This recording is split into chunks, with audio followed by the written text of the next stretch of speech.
You know, it's something that people forget is that we're humans too. And, you know, we're brothers, we're sisters, mothers, fathers, cousins. You know, we're family too. Hello and welcome. And thank you for choosing to watch this video that we've put together for you. Legislators, one thing that is very important to notice here, many of the clips that you are about to see are of currently incarcerated individuals here in Florida for crimes that they were either sentenced to life for simple crimes because of enhancement laws, such as PRR. There's a couple of FMR stories in there, felony murder rule. And we at We Heart Florida have been working very, very diligently to not only make many aware of some of these really unfair and unjust laws, but also to bring it to the attention of our legislation so that when bills are presented, either on criminal sentencing or the felony murder rule or changing gain time from 85 to 65%, you have a glimpse of some of the lives that these incarcerated individuals have allowed us to share stories of their incarceration and their stories of injustice. And I am very certain that when you listen to these stories and you watch these video clips, that you will be very, very surprised at how someone was able to be sentenced to life without the possibility of parole for a robbery. Another young man was a decorated Navy veteran who, upon his release, made a mistake and committed a crime. And because of enhancement laws, he too was sentenced to life without the possibility of parole. Thank you again. Please stay tuned for some videos and some short segments on some stories from loved ones of incarcerated individuals. So thank you again, and please remember these when you read these bills that will come before you this legislative session. So thank you again, and God bless. Let's be honest, I wasn't the first, and I certainly won't be the last man to get wrongfully convicted of a crime. Thank you for your time. I pray that you will search your heart, listen to the stories of the incarcerated and their families, and commit to supporting real, meaningful criminal justice reform. Until you have a loved one that's incarcerated, you know, it's almost like business as usual when you're free. You go to work, you do what you're supposed to do, you pay taxes and all of those things, and you don't think about the legal system. You don't think about the justice system. You don't think about unfairness or injustice. The criminal justice and prison systems affect people from all walks of life, all income levels, as well as all education levels. It affects the person incarcerated, parents, grandparents, spouses, siblings, and most importantly, their children. I joined the Navy in 1989, and I was stationed to the U.S. Rangers, CD-61, and that's the aircraft carrier. And I was part of the air department, and I worked on top of the flight deck.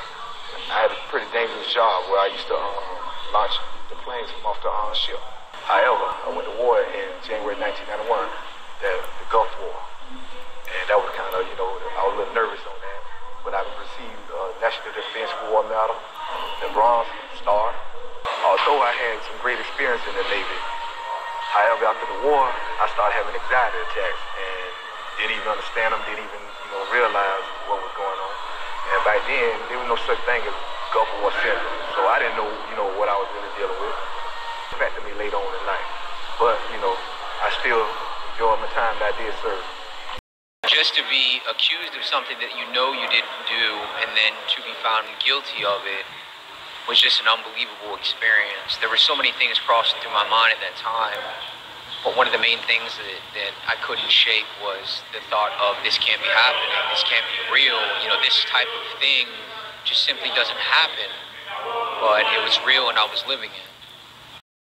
I could not fathom how I could be charged for the murders for which I was not even there to witness. I didn't come to prison as a criminal, and I refused to become one just to fit in. I was 17 and 19 when the incidents that I'm still serving time for at the age of 48 occurred. Not many choices, you know, it was either go out and hustle, get into trouble, or not have at all.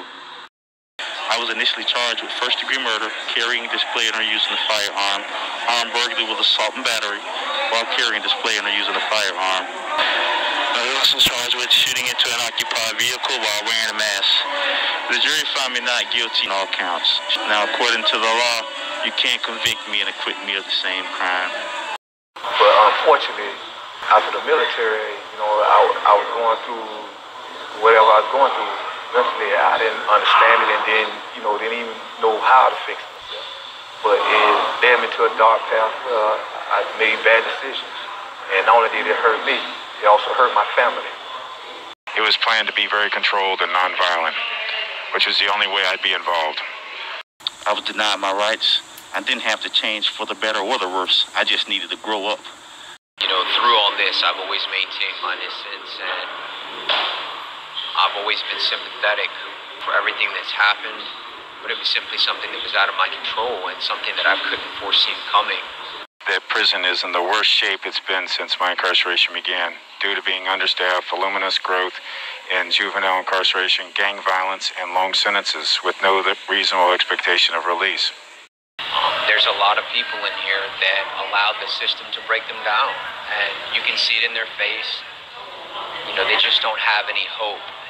I had to grow up in prison, surrounded by society, stowaways, child molesters, killers, robbers, druggies, gang members, perverts.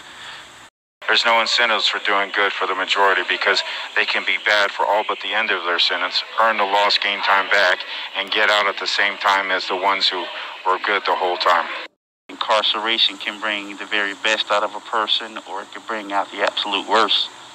I've met a few other people under FMR since I've been in prison, one of which was a very close friend of mine that sadly and unfortunately to say gave up hope and took his own life a couple of years ago.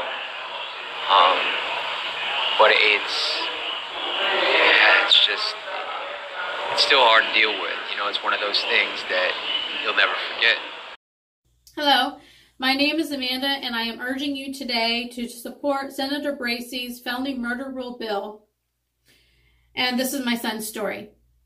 My ex-husband was a cocaine and alcohol user who was abusive. I left when my son Zach was 6 months old. I remarried a year later to a police officer. My son had a great childhood, or so I thought. We lived in a nice neighborhood, took vacations, attended church weekly. He was a talented athlete who had high school coaches and traveling teams looking at him in 7th grade. What I did not know was that my ex-husband was physically and emotionally abusing him during court-ordered visitations. He taught my son how to sell drugs at the tender age of 10 so that he would always be able to support himself. My son was beginning to display possible symptoms of bipolar disorder at 13. He dropped out of school in 9th grade, hooked up with the wrong crowd, and started using in order to quiet the voices in his head. That led to dealing drugs, just like dear old dad taught him. He met a girl and she got pregnant. My sweet boy with the huge heart desperately wanted to be a good father. He quit dealing. He tried to quit using. He did really well for a few months, and then the voice in his head started again, and he began to self-medicate again. His girlfriend introduced him to other people who did and sold drugs. They met up at a motel one night in April 2012. 2 guys told my son they knew a dealer who would give him a good deal on pills. He went along. Because he did not know the dealer, he gave them his money and waited almost a block and a half away. He did not know they had a gun or that they planned to rob the dealer, and he certainly did not know that anyone would be killed that night. These 2 guys robbed the dealer of almost $12,000. My son was never offered, nor did he ask for any of that money. He never participated or benefited from that crime. Afterwards, they threatened him with shooting up our house and hurting our family if he told anyone. He was scared. My son was charged with first-degree felony murder, and he sat in the county for 6 years awaiting trial. In June 2018, despite no evidence of him ever being on victim's property, no evidence of him knowing what was going to occur, numerous errors, false conflicting testimony, and the judge ruling that the jury was not allowed to know that the victim was a drug dealer because it might influence how they felt about the victim, which left my son no way to explain why he was even there that night. He was convicted under the felony murder rule and received life without parole, the same sentence the shooter received. Did he make a bad decision by going to buy drugs? Yes, he did. Did he deserve life without parole for a crime someone else committed? I don't believe so. I urge you to study the injustice of the felony murder rule and commit to supporting Senator Bracey's bill in this 2021 session. The United States is the only country in the world that still uses this archaic law. It is estimated that 1 in 5 people incarcerated in our country for murder never killed anyone. They were convicted of being an accomplice, regardless of whether it was actually proven they were involved in the commission of that felony. Under FMR, prosecutors only need to convince a jury that a person should have known what could happen, not that they participated or were even at the scene of that crime. In the United States, we are supposed to be innocent until proven guilty of a crime that we have committed, not a crime that someone else commits. This law has destroyed countless families. Thank you for your time. I pray that you will search your heart, listen to the stories of the incarcerated and their families, and commit to supporting real, meaningful criminal justice reform. These are people, not just statistics. Florida's future depends on how we choose to treat all members of our society fairly and justly. Thank you. Well, I have many opinions of the justice and legal system at this moment, none of which are any good for that matter. Life sentences are due to the felony murder rule. This is truly a dilemma that this nation has grappled with for centuries, where innocent men are trampled over by the power and weight of an unequal system of justice. So unfortunately, in a lot of ways, I'm forced to continuously pay for the rest of my life for the actions of another. Hi everyone, thanks for tuning in. My name is Lisa. Most of you know me either from We Heart Florida or Concrete Pillow. And I'm here today to talk a little bit about the felony murder rule, more commonly known as FMR. I know many of the advocates who advocate for criminal justice reform are aware of the felony murder rule and understand the law and know the consequences that it carries. But there's a lot of people that don't know about the felony murder rule, or like I said, commonly called FMR. And what's really unfortunate about felony murder rule is, first of all, it's a very archaic, antiquated law, and it truly has no place in our criminal justice system. It charges and sentences others for the actions of one. And for those of you who are not aware of the felony murder rule, a scenario might be you're out with some friends, or a teenager. Let's just say a group of friends are out together, and one of them decides to rob a convenience store, and they take a gun in with them. And during the commission of that robbery, the clerk is shot and killed. Everyone present, even if they didn't go in the store or sitting outside in the car, can be charged with the death of that clerk under the felony murder rule. That loosely states that the felony murder rule it's a law that holds everyone accountable. And if a homicide occurs in the commission of a felony, everyone can be charged with murder under the felony murder rule. And most people would say, well, that's not fair. That's, holding everyone accountable for the actions of one. And that is the unjustness of the felony murder rule. Something else that a lot of people are not aware of is the felony murder rule. Once it's applied, there are only 2 possible sentences under the felony murder rule: life in prison, or LWOP, life without parole, or the death penalty. There's no in between. There's no 10, 15, 20, 25-year sentence. If someone is tried and or convicted under the felony murder rule, they can only receive a life sentence and or the death penalty. There's no in between. And 3 key words here that I always stress when I talk to people about the felony murder rule, 3 very important key words that I stress are regardless of intent, which means your intention is to go out, just have a good time, spend some time with friends. Things go terribly wrong. Someone gets killed or someone dies in the commission of, a drug deal, robbery, what have you. Regardless of your intent, if the state attorney, prosecutor decides to apply the felony murder rule, It doesn't matter that your intention was to just go and be with your friends. It's regardless of intent. It's if a death occurs in the commission of a homicide, regardless of your intent, you can be charged under the felony murder rule and found guilty of first-degree murder and sentenced to life without the possibility of parole or the death penalty. That's it, folks. There's no in-between sentences. And a lot of our legislators are unaware that it carries a life or death sentence. There's no in-between.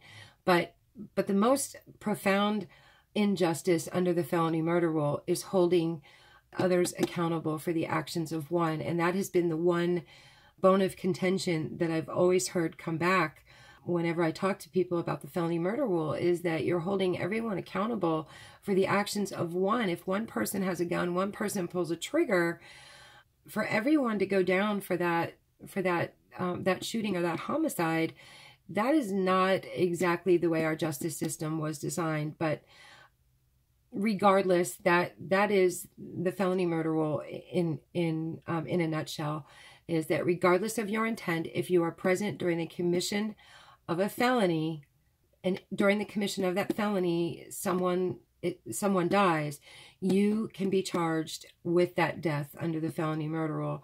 And I know several advocates who are close to me who their loved one was either a block and a half away, stayed outside in the car. One extreme case here in Florida, a young man was home in his bed asleep. He loaned out his car to his roommate. The roommate picked up a couple of other guys. They went to go get some drugs. Whatever happened that evening, the drug dealer's daughter ended up dead. And everyone was charged in that young girl's death, including the young man who was home in bed asleep the entire time and loaned out his car. The prosecutor said that, in essence, no car, no crime. So how many times have you or I loaned out our car and not even thinking to a friend or a roommate or a cousin, but you don't know who they're going to pick up. You don't know what's going to transpire. So again, regardless of your intent, and that is a very important issue in the felony murder rule. So the felony murder rule has no place in our criminal justice system. It holds everyone accountable for the actions of one, and the only resulting sentence is life without the possibility of parole or death penalty.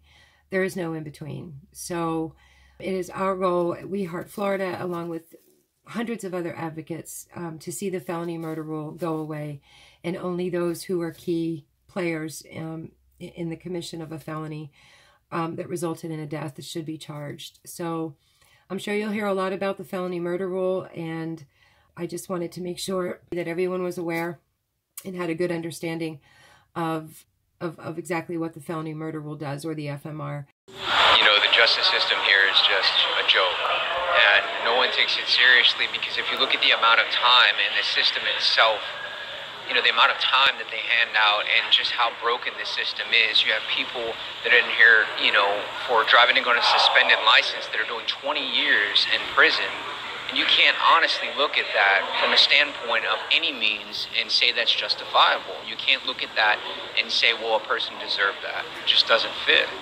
During the hearing, my attorney made a statement that I would have probably come out better committing murder.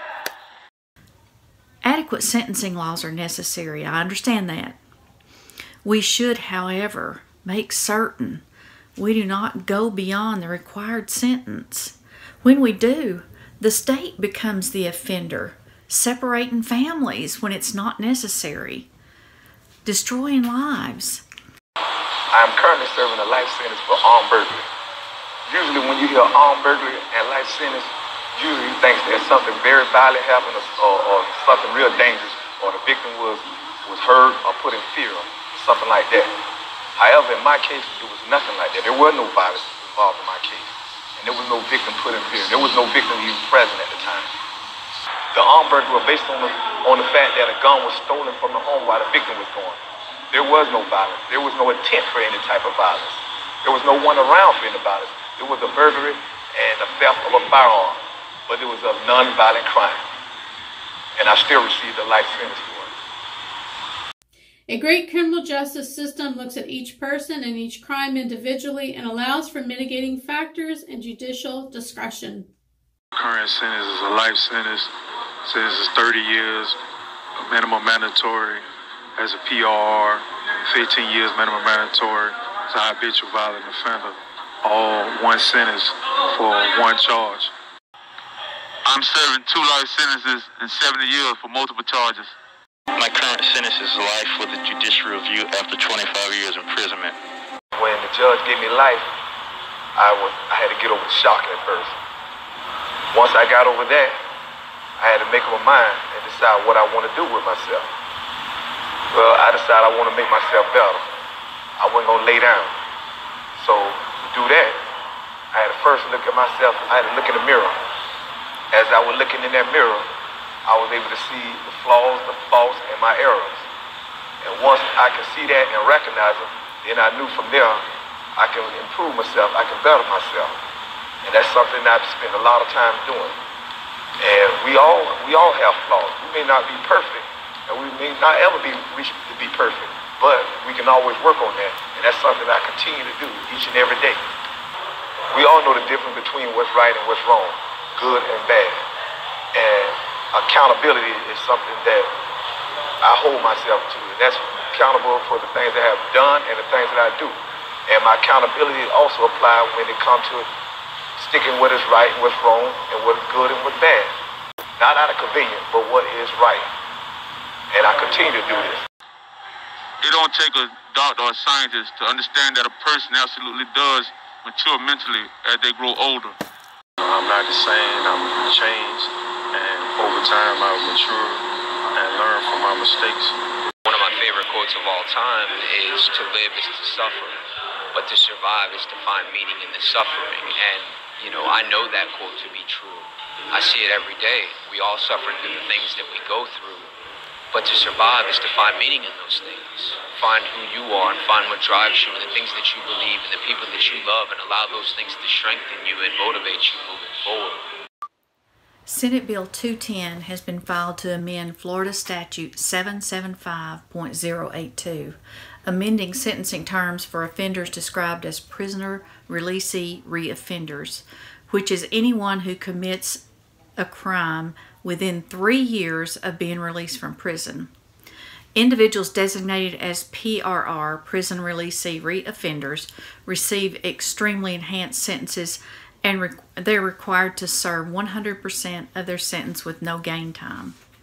Florida currently has 7,400 people incarcerated as prison releasee reoffenders.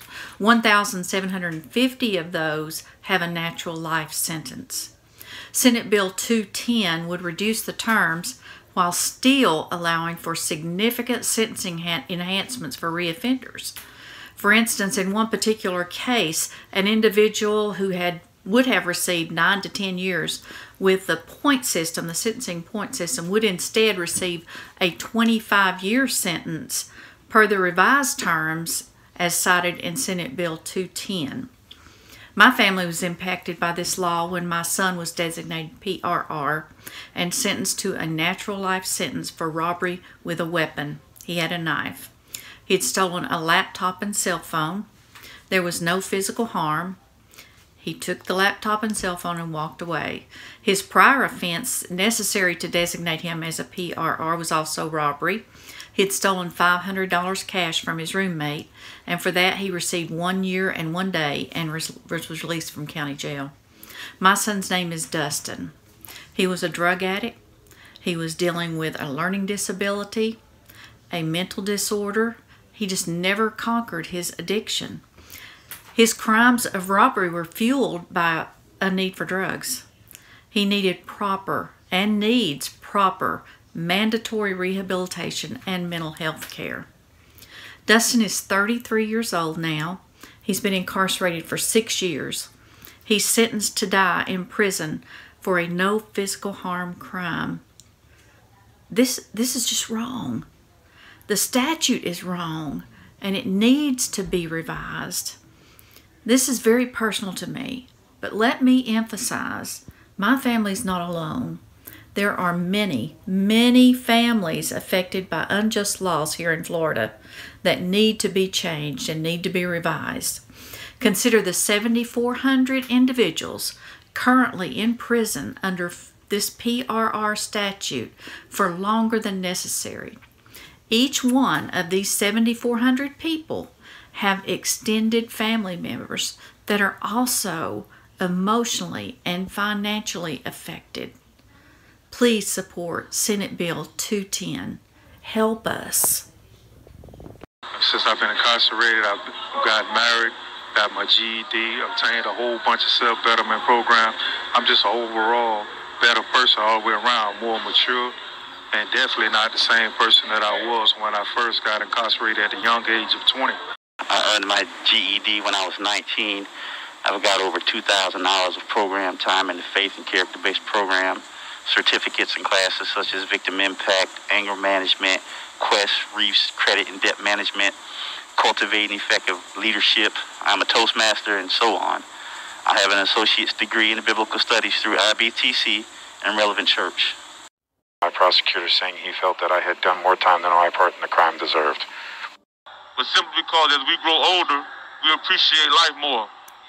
We begin to see our time shared with family and friends as a gift, and it makes us respect the next person's time all that much more. Hello, my name is Amanda, and I am urging you today to support Senator Brandy's bill that would expand conditional medical release to include debilitating diseases. I'd like to share my son's story. He spent 6 years in the county jail awaiting trial. During that time, he was diagnosed with Crohn's disease and overlapping ulcerative colitis. He lost a trial in June 2018 and was sentenced to life without parole. Since entering the DOC in July 2018, he has spent the majority of the last 2.5 years at the Reception and Medical Center Lake Butler, most of that time in the hospital. I currently have over 2,800 pages of medical records for that time frame.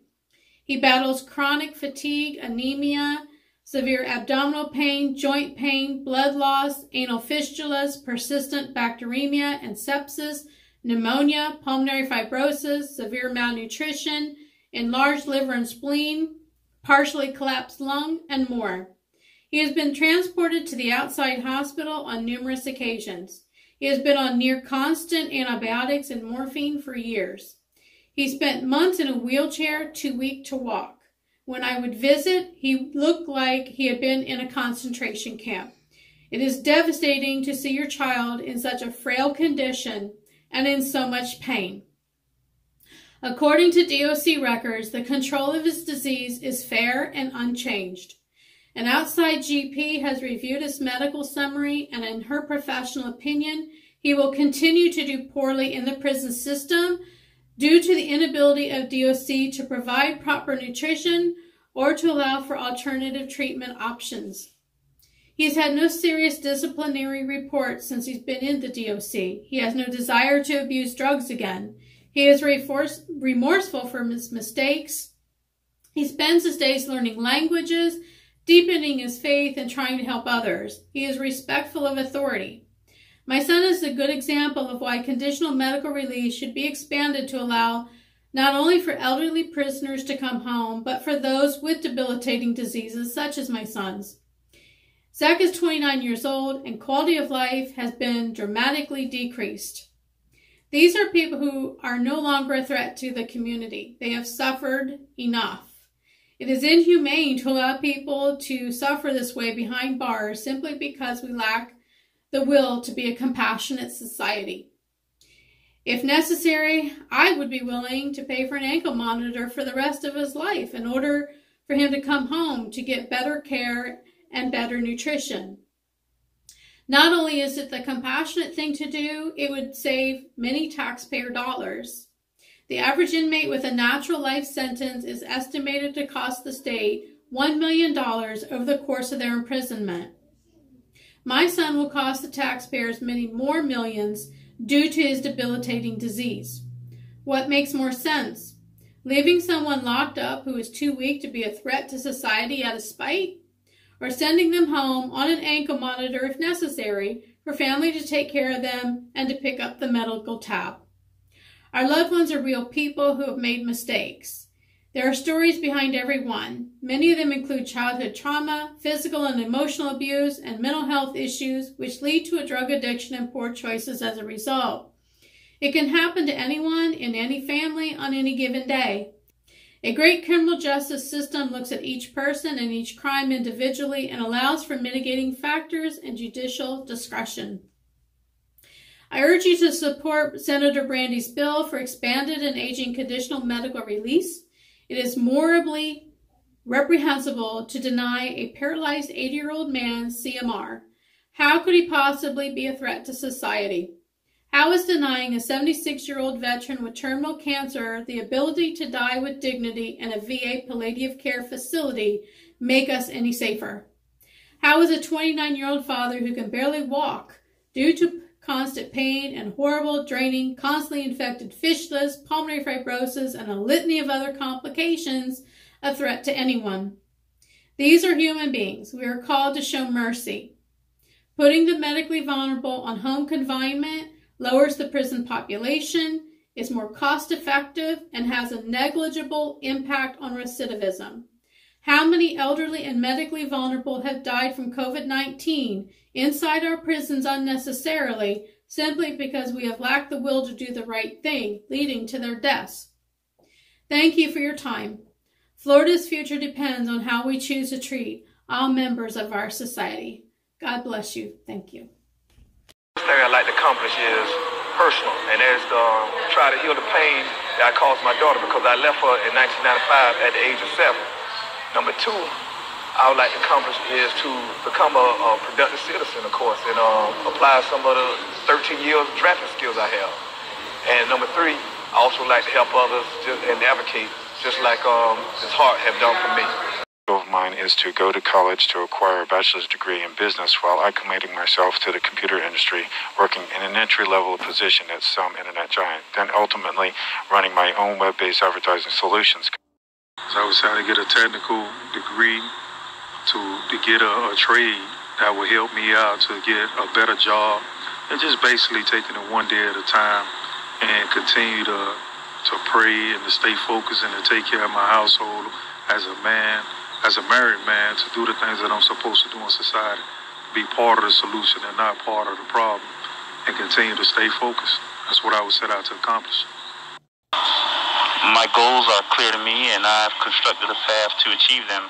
My intentions are to be successful, to be a successful author and artist, and bring my music to the world, uplifting music born out of pain and grief. Find a decent job to help take care of my family and live the rest of my life in freedom, full of love and peace. I die a blessed man. There's so many things that I would like to do, and so many things that I want to do, and so many things that over the years I've just looked forward to and told myself that I will do. Moving forward, it's just hard to say what I would like to do. It's just that, you know, that feeling of freedom, that irreplaceable feeling of just being able to choose for yourself, or getting up and going to work every day. You know, when you're out there, you're just so caught up in everyday life. It's the little things that you lose sight of. But in here, when you're stripped away from everything, it's just something that you look forward to so much more. Just getting up and going to work every day, being able to hug your family, opening up the refrigerator. I would seek to build on the foundation that I've already started here. I would definitely promote and encourage more advocacy work for our incarcerated youth and for some of the older guys serving long-term sentences who have changed their lives. I was set out to be a mentor for the youth because there's so many youths that are out there that don't have role models, don't have a father figure, don't have anyone they could look up to because they have become used to being raised by the streets or joining gangs. On some type of mentorship or program to keep kids and young people focused on an early positive life path. Legislators, hear me out. In 1995, the state of Florida used an enhancement to give me a life sentence for a crime that was committed without any type of violence. And they knew that I was low risk, was no threat, and never committed any type of violence in my past history. Now I ask you, do you find that fair justice? But during this past 25 years I've been serving this life sentence, I've also held myself accountable and made changes for the better to improve myself. Now, I ask legislators, knowing that some of these laws are wrong and they cause injustice, are you willing to make them better and make a change? But the biggest effort has to be done by you, the legislature, by understanding that requiring an inmate to do 85% of his sentence is creating most of the problems. Well, I want legislators to know that men can change if given the resources and opportunities to do so. We are still humans and subject to human nature, no doubt. When a man finally decides that he's had enough, then he's ready to change his life. The legislators would do best to apply sentences that will help a person rather than punish that person. The right amount of time and conditions can actually help a person get their life together, while too much time can absolutely destroy someone who would have been a benefit to society.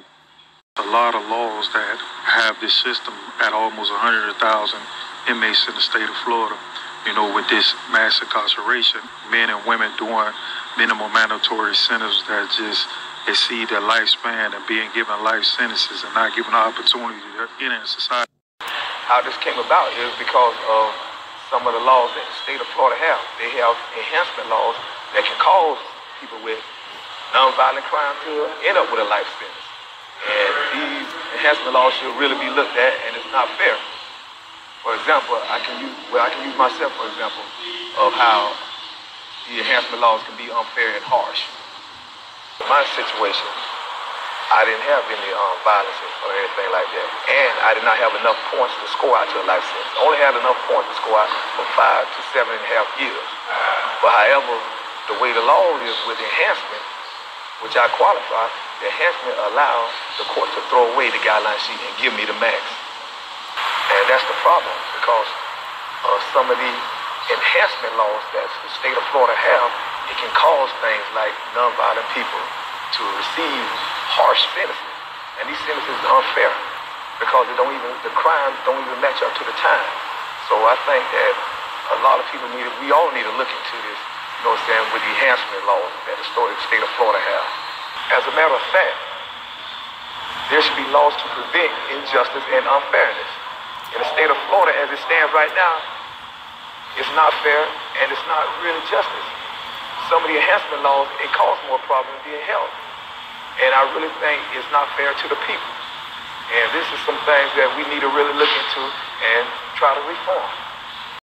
We need programs that can fill the void of the things that these men leave behind. Just don't throw men into prisons without getting to the real root of their problems. Open some of these doors for the men who've done 25 or 30 years. These men are tired. They're not going to go back out there in the world and commit more crimes. And give us a chance to demonstrate this. And for men like me, locked up since I was a kid, help us. That's what we need. I would like the legislatures to know that the parole system is a joke. Their decisions are so arbitrary and capricious that where even though two different persons have done all of what the parole board has asked and has had no new disciplinary issues, the parole board will set one for parole and the other to a PPRD so far into the future that it's comical in its disparity. I think the legislators need to formulate and implement a general punishment code to bring more fairness to the system. Men and women are given life sentences and not given an opportunity to receive some type of meaningful opportunity to give a second act to look at what they've accomplished over the years that they've been incarcerated. I mean, we need the help, and we can't do this without your help. People really have to take a realistic approach to how they deal with individuals, especially young men and women who get caught up based upon peer influences and things of that nature. It is undeniable that a kid can change his life. I'm not saying that my life has been perfect, but I am saying that my life is worth saving.